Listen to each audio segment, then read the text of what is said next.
selamat siang teman-teman Kabar Makassar. Oke, kali ini kita kembali lagi dalam program Talk Show Apa Kabar Makassar.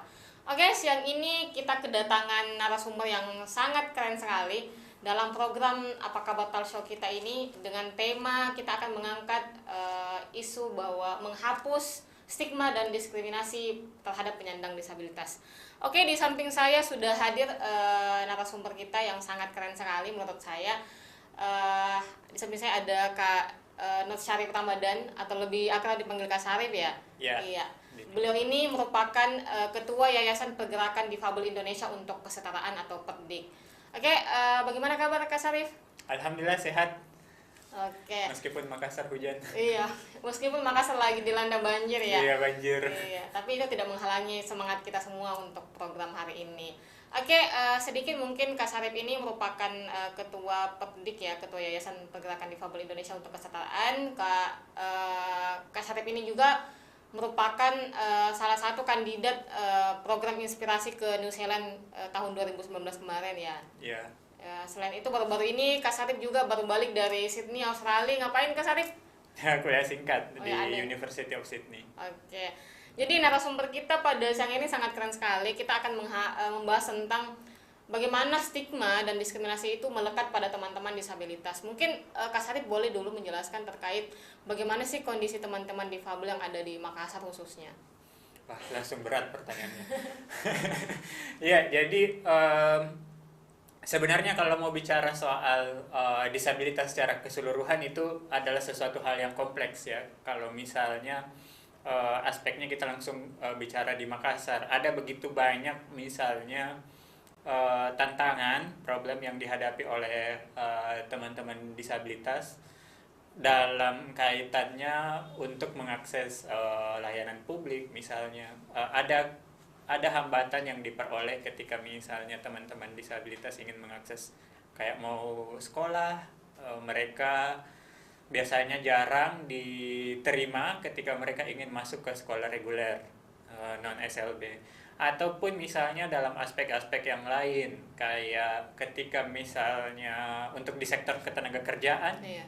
Kan mereka juga butuh tuh di situ. Nah, masih sangat terbatas misalnya perusahaan ataupun lembaga pemerintah yang memberi kesempatan kepada teman-teman disabilitas untuk teman-teman difabel untuk memperoleh pekerjaan, sedangkan dalam regulasi itu sendiri atau dalam undang-undang itu sendiri kan menjamin bahwa untuk sektor formal atau sektor pemerintah itu tersedia alokasi 2% Iya, kuota untuk teman-teman disabilitas.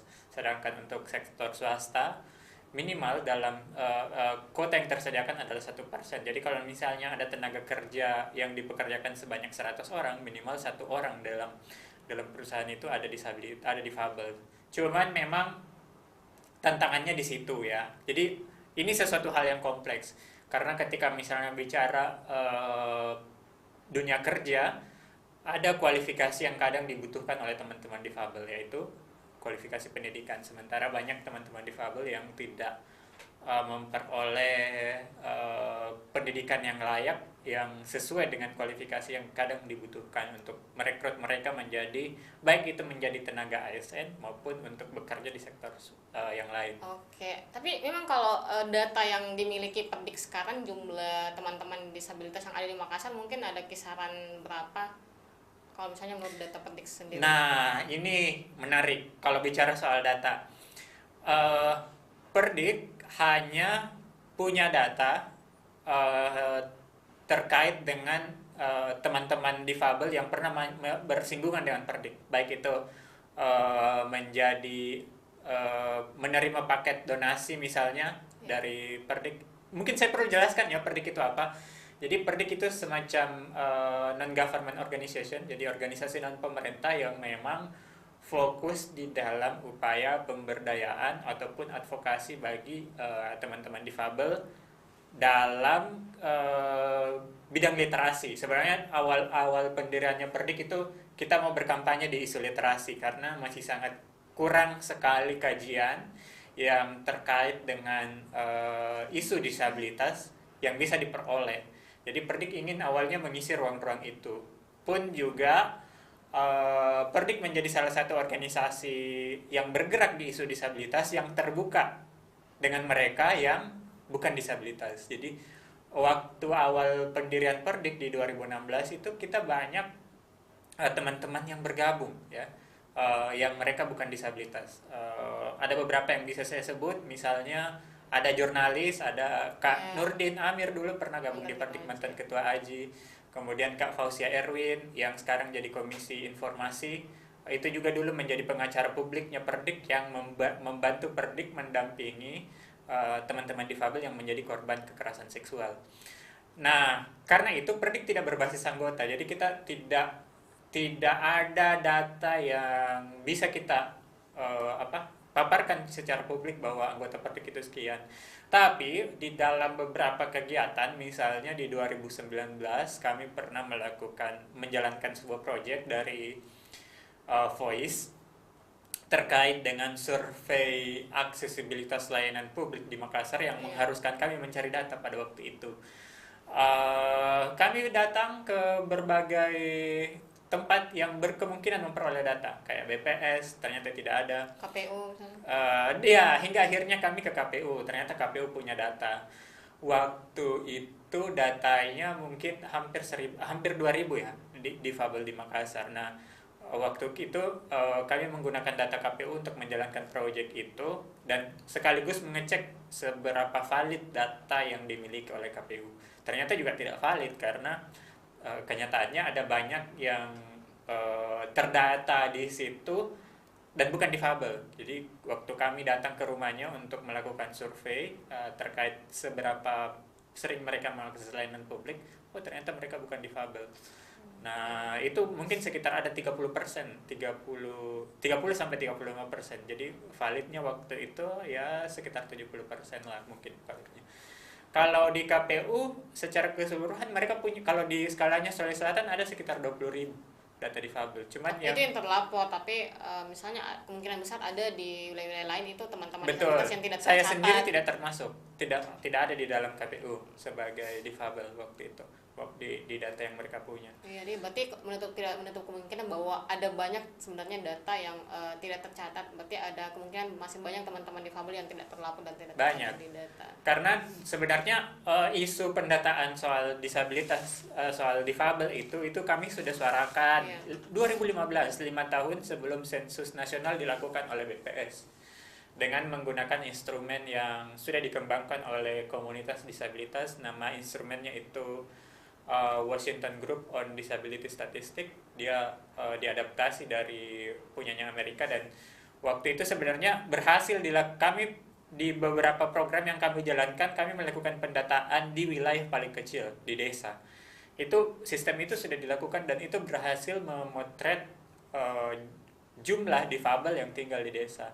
Nah, pada saat itu kita suarakan ke BPS, ayo dong bantu kita ayo masukkan disabilitas sebagai salah satu isu yang ada pertanyaan khususnya ketika proses sensus, dan itu sayang sekali tidak dilakukan karena ada waktu itu mereka berpikir bahwa untuk urusan disabilitas itu tanggung jawabnya dinas sosial atau kementerian sosial. Padahal kan Kementerian Sosial atau Dinas Sosial hanya bertanggung jawab kepada disabilitas yang mungkin memperoleh bantuan.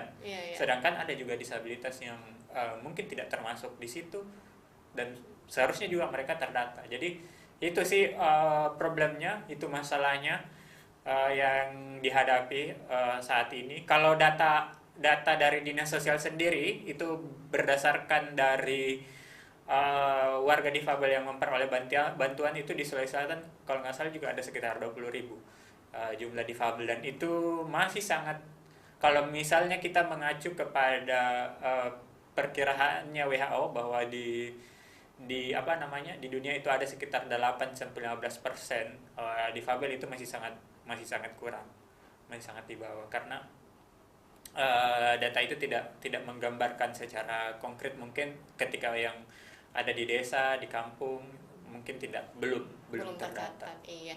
Kak Sarip, obrolan awal kita ini saya rasa sangat keren sekali, tapi karena kita membahas hari ini tentang bagaimana sebenarnya kita menghapus stigma dan diskriminasi terhadap teman-teman disabilitas. Secara tidak langsung ya, mungkin kita pernah ya secara sadar atau tidak sadar, teman-teman penonton Kabar Makassar TV mungkin pernah melakukan diskriminasi atau melekatkan stigma tertentu pada teman-teman disabilitas. Ini yang akan kita bahas begitu, karena kita tidak menutup kemungkinan pernah melakukan itu ya, teman-teman non disabilitas maupun orang-orang lain gitu. Nah, Kak Sarip, melihat teman-teman difabel selama ini, stigma yang paling sering dilekatkan itu seperti apa? Jadi kebanyakan orang ketika melihat difabel, pasti hal pertama yang timbul dalam dirinya adalah rasa kasihan mungkin, Iya, ya. Cara paradigmanya kan seperti itu. Dirasa dikasihani, dianggap bahwa mereka adalah orang-orang yang tidak berdaya. Pokoknya hal-hal seperti itu. Mereka tidak bisa bergaul, mereka harus bersekolah di sekolah yang khusus. Cara pandang seperti itu yang paling banyak sekali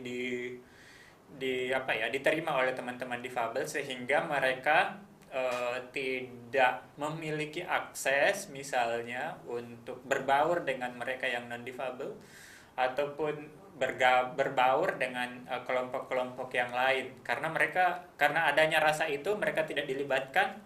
Di sisi lain, teman-teman difabel juga pasti merasa minder untuk bergabung dengan yang lain, karena mereka dari kecil sudah terbiasa dikhususkan, terbiasa di kotak-kotakan istilahnya. Jadi dari proses itu yang membuat mental teman-teman merasa minder, tidak berani keluar rumah.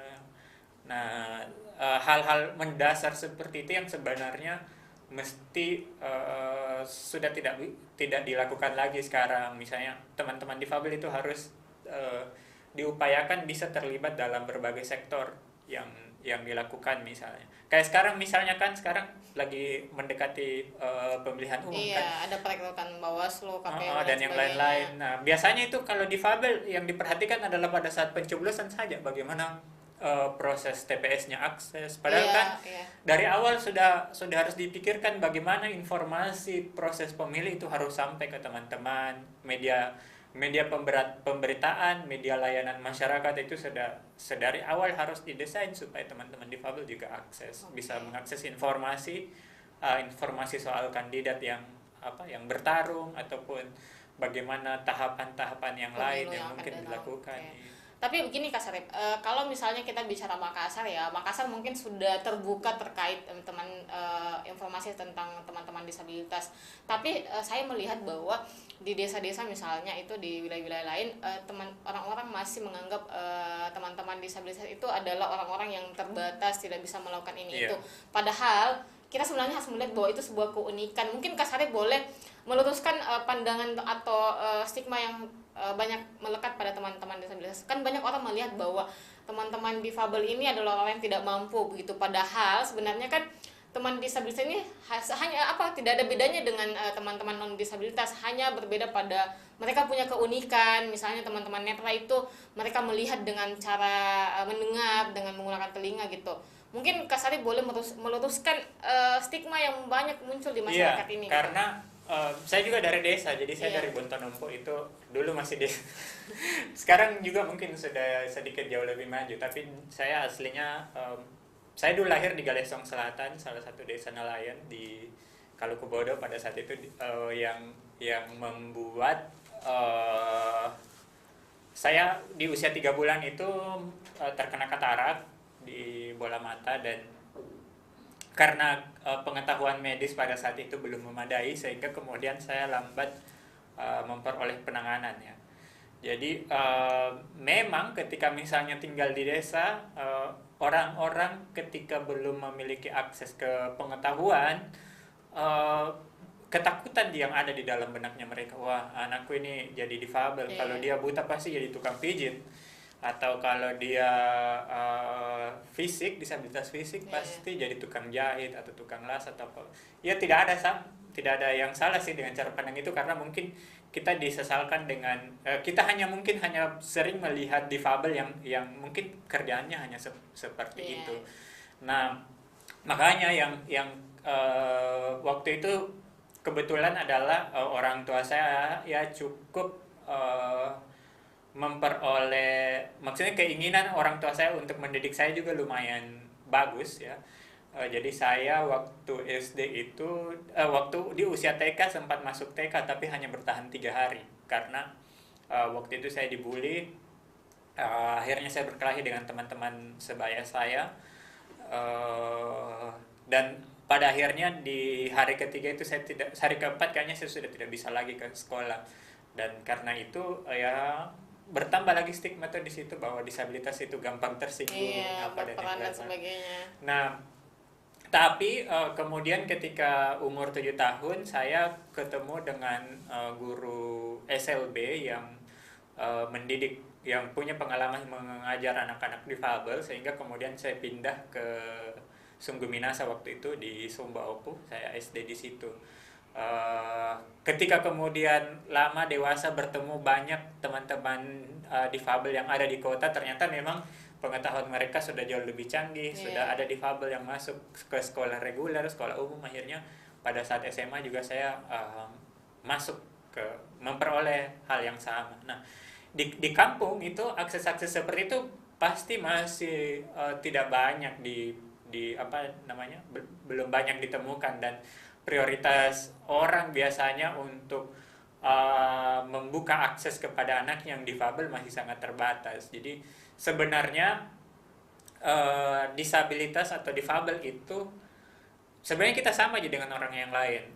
Saya misalnya hanya memiliki hambatan dalam hal melihat, tetapi untuk mengakses informasi ada cara lain yang bisa saya gunakan. Misalnya ketika kuliah saya menggunakan laptop dengan pembaca layar yang memungkinkan saya mengakses informasi yang apa namanya, yang tersedia itu dalam bentuk audio. Jadi buku-buku fisik itu saya scan, kemudian saya baca dengan menggunakan komputer. Jadi sebenarnya ada cara yang memungkinkan teman-teman difabel untuk mengakses informasi. Tinggal bagaimana kita membuka akses itu kepada mereka. Kalau misalnya kita memahami makna kata difabel kan differently able people ya. Yes. Orang dengan kemampuan yang berbeda. Artinya kita sama-sama bisa baca buku, cuman caranya yang berbeda. Atau kalau kita mau mendefinisikan kata disabilitas itu kenapa dia menjadi disabilitas karena lingkungan di sekitarnya yang membuat dia tidak dapat mengakses informasi yang ada di sekitarnya. Jadi kalau misalnya di sini hanya ada tulisan-tulisan misalnya, terus tidak ada petunjuk informasinya dalam bentuk audio, tentu saya tidak bisa mengakses itu. Tapi kalau misalnya tulisan itu ada di sekitaran sini, kemudian didukung dengan misalnya saya bisa dengan tablet melakukan scan, kemudian informasinya itu bisa saya baca di sini dengan menggunakan indera pendengaran, akhirnya kita sama-sama bisa mengakses. Jadi hanya cara yang berbeda. hanya caranya memang yang berbeda. Seperti itu. Iya, terkait itu Kak Sarip. Nah, stigma ini kan yang banyak melekat di teman-teman disabilitas ya. Mungkin kalau di Makassar itu sudah lebih sedikit inklusi maksudnya, tapi di kampung-kampung kan stigma yang melekat itu kan berujung pada sikap diskriminasi masyarakat. Ini yang sangat disayangkan ya sebenarnya, karena misalnya teman-teman disabilitas perempuan itu selalu dilekatkan bahwa ya ini pasti tidak bisa menikah, tidak bisa punya anak karena dianggap tidak bisa mengurus dirinya, apalagi bisa mengurus keluarga seperti itu. Bahkan saya waktu di kampung itu punya tetangga yang kalau istilahnya teman-teman di sana dengan kata PP begitu seperti itu. Nggak usah bilang sorry. Iya, itu dilekatkan seperti itu, dan mereka ya itu ini tidak bisa menikah begitu, ini akan perawan sampai tua dan tidak bisa punya pasangan. Itu kan yang banyak terjadi, tapi banyak juga teman-teman difabel yang membuktikan bahwa kami bisa loh. Bahkan teman-teman difabel yang menikah itu ketika punya anak itu juga anaknya sehat dan lahir begitu, tidak ikut bahwa mereka jadi difabel. Artinya tidak ada gen biologis yang bakal diturunkan seperti itu. Ini mungkin yang harus teman-teman Kabar Makassar TV harus ketahui, bahwa diskriminasi kita terhadap teman-teman difabel itu sebenarnya hal yang sangat hal yang sangat salah begitu. Nah, terus Kak Sarip, diskriminasi ini kan tidak hanya dari masyarakat, ada juga yang dari pemerintah ya, dalam tanda kutip, bahwa pelayanan yang diberikan selama ini tidak mendukung apa yang akses yang bisa diraih oleh teman-teman disabilitas di Makassar sendiri. Pendidikan, sosial ataupun sampai kesehatan bagaimana sih yang bisa diakses? Menarik ini kalau bicara soal regulasi di Sulawesi Selatan, kayaknya itu baru ada beberapa daerah yang punya regulasi tersendiri soal difabel. Yang menurut sepengetahuan saya itu ada di Bulukumba, Bone, kemudian Goa, Makassar, Maros, Pangkep mungkin juga sudah ada perdanya, kemudian Palopo juga menuju, dan juga Luwu. Jadi memang masih banyak sekali daerah yang belum punya regulasi khusus terkait dengan disabilitas, meskipun secara nasional kita sudah punya Undang-Undang Nomor 8 tahun 2016 yang menjamin terpenuhinya pemenuhan hak, kewajiban negara untuk memberi pemenuhan hak kepada teman-teman difabel. Makassar ini menarik. Makassar tentu saja menjadi daerah yang paling maju untuk di Sulawesi Selatan kalau berbicara terkait pemenuhan hak difabel. Paling unggul karena pertama dia ibu kota provinsi, dan banyak sekali mitra pembangunan yang melakukan intervensi ya, yang sebenarnya memberi praktek-praktek baik dalam hal pemenuhan hak difabel ya. Kalau misalnya sudah bicara tentang kelompok rentan, pasti difabel selalu masuk di situ menjadi prioritas utama. Nah, di Makassar sendiri sudah punya rencana aksi daerah disabilitas Kota Makassar tahun 2021.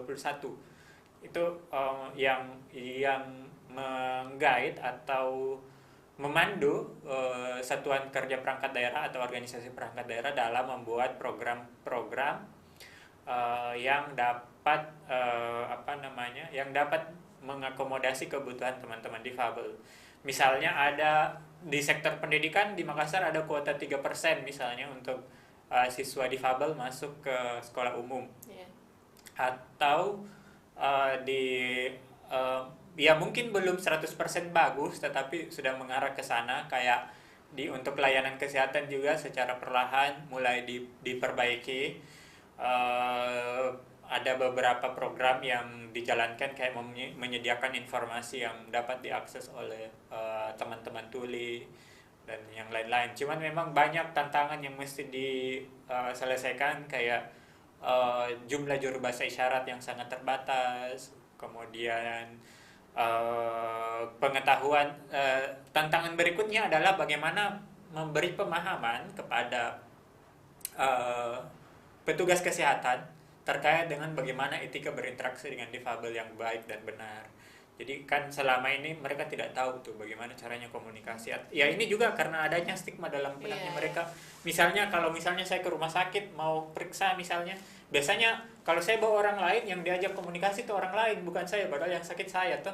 Nah, ada kejadian-kejadian seperti itu yang menunjukkan bahwa petugas kesehatan misalnya dalam hal ini ternyata masih banyak yang tidak paham dalam berinteraksi ataupun berkomunikasi dengan difabel. Jadi seperti itu. Di sektor-sektor lain juga ada, ya kami harus akui bahwa ada kemajuan meskipun itu belum begitu memuaskan, tapi kami apresiasi.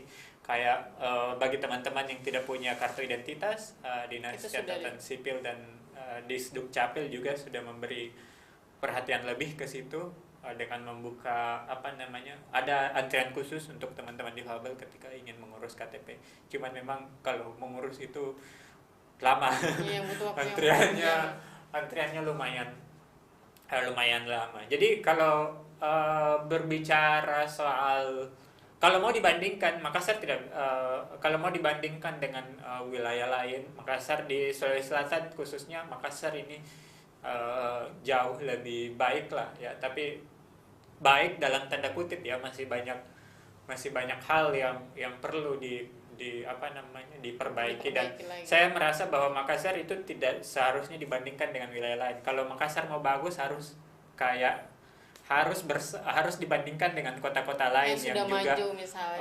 Iya, karena kan semboyannya kan kota dunia kan. Kayak kota dunia banjir.